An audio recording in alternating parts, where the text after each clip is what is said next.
merci Monsieur le maire. Pour répondre à Madame Jalicon, je ne sais pas, j'ai l'impression, j'ai en tout cas l'intuition que de faire du plein terre, c'est plus intelligent et c'est plus écologique que simplement poser des bacs des bacs de fleurs, des jardinières sur le trottoir comme on l'a fait jusqu'à aujourd'hui. Et je trouve que c'est plutôt bien justement de rentrer dans une autre logique qui vise vraiment là une démarche écologique qui pour le coup est vraiment innovante et responsable. Je crois que le permis de végétaliser il permet aussi, et ça a été dit par Nicolas, de travailler en lien directement avec les habitants, de faire en sorte que les services, nos services de la métropole et les habitants puissent travailler justement à cette végétalisation des abords de leurs habitations et de leurs rues. Et je pense qu'il faut bien veiller justement à ce que ce dispositif soit démocratisé, qu'il y ait vraiment une communication qui soit faite à l'ensemble des Clermontois et que aussi il y ait l'aide technique derrière qui aille avec sur comment est-ce qu'on plante. Je crois que c'est prévu, mais il faut vraiment le faire savoir. Comment est-ce qu'on plante, quelles essences on plante, où, pourquoi, comment, et que ce soit bien justement au cœur de notre démarche. Et je trouve que justement l'expérimentation qui a été menée à Lecoq est très intéressante là-dessus. Alors, sur le débat plus global de la végétalisation et de la vie et de la minéralité, oui, notre ville est trop minérale et on l'a reconnu.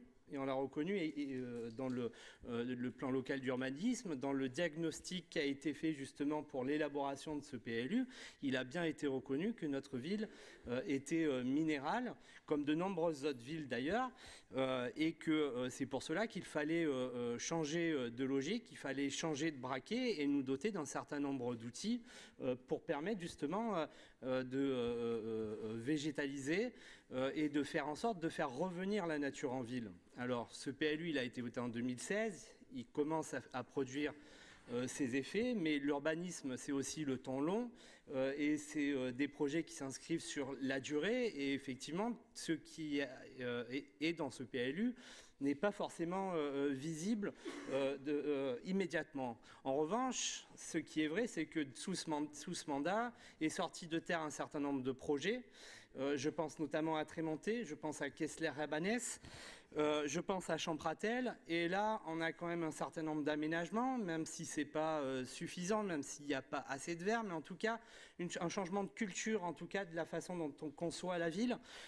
Parce que, oui, à Kessler-Rabanès, il y a eu de la verdure, il y a un parc autour de la tour Pascal, et je trouve que c'est plutôt agréable à la fois pour les habitants, mais aussi pour les étudiants qui sont en face à l'école d'art, de vivre dans ce quartier. D'autant plus qu'il y a une circulation douce qui a été actée sur les voies de circulation.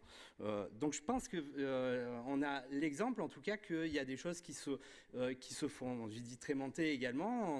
On a inauguré une partie de ce quartier avec un large parc qui est dédié à la pratique sportive, mais aussi à ce que les gens puissent venir se balader dans ce parc, alors qu'à côté, effectivement, on a densifié et on a construit des logements qui correspondent aux besoins, en tout cas, des habitants de cette ville. Ce que je veux dire, c'est parce que là où je veux arriver, c'est... Je pense que ça a été dit, on a bétonisé, mais on confond plusieurs choses, on confond deux choses en fait. On confond la bétonisation et la densification. Nous, on a densifié. Et on va densifier. Et je pense que le PLU, c'est justement la densification et c'est la reconstruction de la ville sur elle-même. Je m'explique. Je pense que la bétonisation, c'est terminé. Je ne sais pas, je ne sais même pas s'il y en a eu, mais en tout cas, ce n'est pas notre logique, parce que la bétonisation, c'est justement l'extension de la ville à l'extérieur et c'est de livrer la ville complètement aux promoteurs de manière irresponsable et de le livrer à l'anarchie. Or, ce n'est pas ce que nous faisons. Nous avons un certain nombre de règles, en tout cas dans le PLU, qui permettent justement de densifier la ville sur elle-même. Il y a 250 hectares au niveau urbain qui permettent de créer des projets immobiliers, des projets de logements sociaux, des projets aussi qui mettent de la mixité fonctionnelle avec de l'activité économique. Et tout cela se fait justement dans le cadre de la densification parce que derrière, on a aussi des besoins en matière de logement qui sont importants pour les habitants, et il faut répondre à ces besoins. Et pour y répondre, on a choisi de ne plus étendre la ville, on a choisi de ne plus aller grignoter des terres agricoles ou des terres naturelles, des zones naturelles. C'est quand même essentiel. C'est qu'est-ce qu'on veut? Est-ce qu'on veut justement étendre la ville à l'infini, ou est-ce qu'on veut justement recentrer notre activité, continuer à répondre aux besoins justement par une densification? Et moi je crois que la densification, elle permet d'avoir des projets, et genre, je suis pas dans la délivrance des permis de construire, mais je sais qu'il y a une commission d'archi qui se réunit et qui valide justement les projets pour qu'ils soient en conformité avec les objectifs du PLU. Je vous rappelle que Grégory Bernard l'a souvent expliqué, il y a un coefficient de biotope dans ce PLU qui permet, qui impose aux constructeurs une certaine végétalisation, et donc d'avoir un projet qui soit cohérent et qui s'inscrive dans nos objectifs. Et si quelquefois, alors c'est plutôt, après c'est subjectif, mais s'il y a des choix architecturaux qui ne nous plaisent pas, je veux dire, après c'est subjectif, mais ça rentre en tout cas dans cet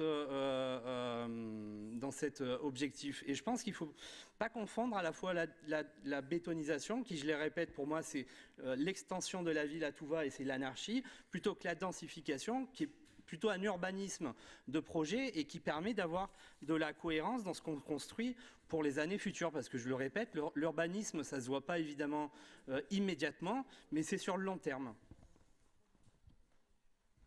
Merci. Madame Vignal.